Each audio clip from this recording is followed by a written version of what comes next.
ये चर्चा हो नहीं सकती।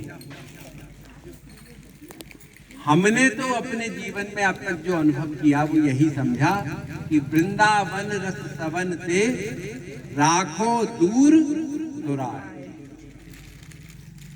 ये वृंदावन की जो उपासना है, वृंदावन का जो रस है, इसको तो किशोरी जी ने, रसिकों ने, मनुष्य, यक्ष, किन्नर, गंधर्व, देवता, ऋषि, मुनि और जहां तक भगवान से भी छुपा करके दूर रख दिया, दूर रखा हुआ।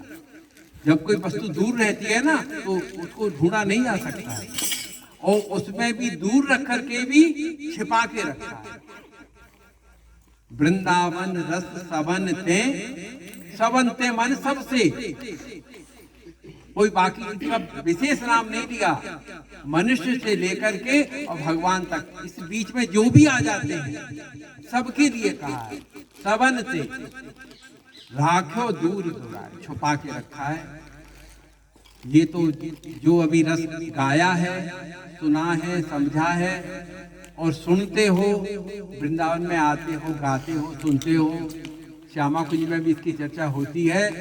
तो ये तो ऐसा मार्ग है कि सिर कटा के इसकी ढेरी पर रखोगे तो कुछ मिल पाएगा। सार ये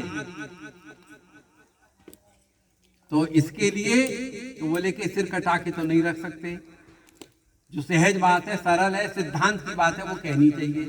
तो उसके लिए यही है कि हृदय से श्री किशोरी जी से प्रार्थना करो, वृंदावन की रज रानी से प्रार्थना करो, वृंदावन के ब्रज के लता रूपों से प्रार्थना करो, रसिकों से प्रार्थना करो कि ये वृंदावन का जो प्रेम है, वृंदावन का जो उपासना है, वो हमें हमारे हृदय में विराजमान हो जाए, हमारे हृदय में रहे, इसका चिंतन बने और उसमें निरंतर हमारी प्रीति होती रहे। ये दान से, पुण्य से, किसी से प्राप्त नहीं होता है। एक किशोरी कृपा से जो कुछ होए सो, ये तो कृपा साध्य है, साधन साध्य नहीं है कि भाई हम साधन करेंगे, हमने बहुत भूमि दान कर दी, हमने बहुत ब्राह्मणों को जमा दिया, हमने बहुत यज्ञ कर दिए, हमने बड़े तीर्थ कर दिए, हमने बड़े बड़े स्वर्ण दान कर दिया, इस सब से हमको ये प्रेम मिल जाएगा, संभव नहीं है। इन सब के साधन से आपको स्वर्ग और वैकुंठ मिल जाएगा, लेकिन वृंदावन की जो प्रीति है, जिसको प्रकट करने की, जो पूर्व में हमने आपसे चर्चा की थी, इसको प्रकट करने के लिए निवृत्त निकुंज से वंशी जी, ललिता जी, विशाखा जी आई। वो जो प्रेम रस है वो तो कृपा साध्य है। स्वयं लाडली कृपा करें, रसिक जन कृपा करें, आचार्य कृपा करें, गुरु कृपा करें, वृंदावन रज कृपा करें, तो ये कुछ प्राप्त हो जाएगा।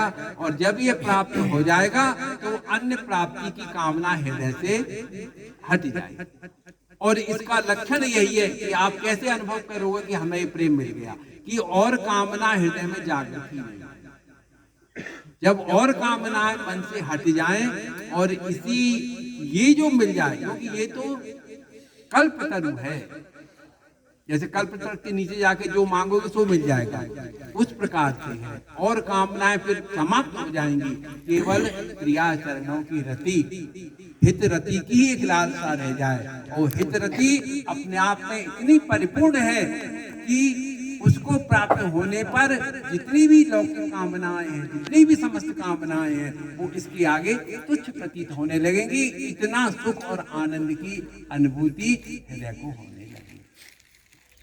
इतना ही कह के ये चर्चा बहुत विस्तार के साथ का समय सापेक्ष है। इतना ही कह के अपनी वाणी को विराम करता हूँ। ये जो जटेरी धाम है, देखो संत जहाँ जाके विराज जाते हैं ना, वो स्थान तीर्थों का भी तीर्थ हो जाता है। अब जटेरी धाम को यहाँ हमारे पुजारी जी महाराज से वृंदावन धाम तटीय स्थान से आके बढ़ाए। पहले कोई जटेरी धाम को नहीं जानता था, एक गांव के रूप में था कि एक गांव है जटेरी। लेकिन जब रसिक संत यहाँ आकर के विराजे, उन्होंने अपनी प्रेम को, उपासना को प्रियालाल के यहाँ पर विराजमान किया, तो आज ये दिव्य धाम हो, क्योंकि यहाँ समर्थ तीर्थ आ गए हैं, समस्त सब कुछ यहाँ आकर के विराजमान हो गया। तो जटेरी धाम तो इसलिए दिव्य हो गया कि यहाँ रसिक आ गए, जहाँ संत आ गए, और जहाँ उनके परमाराध्य श्री हसन बिहारी आ गए, नवल बिहारी आ गए, जहाँ श्यामा श्याम आ गए और रसिक आ गए, तो वो तो धामों का भी धाम हो गया। तो ऐसा ही जटेरी धाम है। इस भूमि को नमन है, इस रज को नमन है, यहाँ के संतों को नमन है, यहाँ के लता पता वृक्षों को नमन है, यहाँ के ब्रजवासियों को नमन है। सबको नमन करके यही मांगो कि हमारे हृदय में प्रिया प्रीतम के चरणों की प्रीति प्राप्त हो जाए।